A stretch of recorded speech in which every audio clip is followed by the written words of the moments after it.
disiplin. Gimana kalau kita mulai sekarang aja? Setuju, lagian suasananya pas banget, angin sepoi-sepoi enak buat mikir.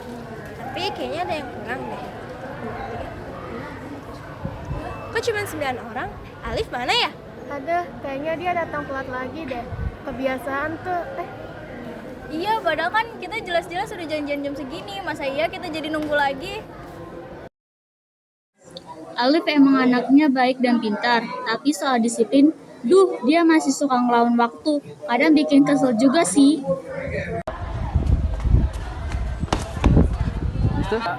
Semua sorry gue nggak sengaja tadi ada urusan.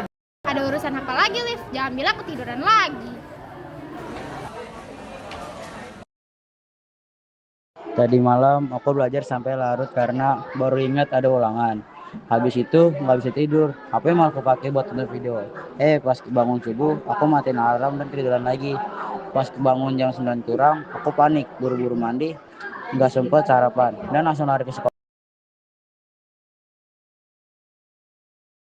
Maaf ya semua, aku bakal belajar dari kesalahan gua. Nah itu dia Liv, disiplin itu penting banget buat mengatur waktu. Jadi hal kayak gini gak bakal ulang lagi. Iya, dan kalau udah kebiasaan telat, nanti yang ketiga jadi kebiasaan yang lain juga, kayak tugas keluar atau ibadah jadi nggak tepat waktu. Iya bang sekali. Jadi pelajaran buat kita semua, kita punya kontrol diri dan tanggung jawab sama waktu. Nabi Muhammad SAW juga pernah bersabda, amalan yang paling dicintai oleh Allah adalah yang dilakukan secara terus-menerus meskipun sedikit. Jadi disiplin itu bagian dari istiqomah ya. Disiplin itu bukan cuma untuk sekolah, tapi juga untuk akhlak. Orang disiplin biasanya dipercaya dan dihargai. Disiplin itu bikin hidup tenang, gak keteteran, dan gak keburu-buru.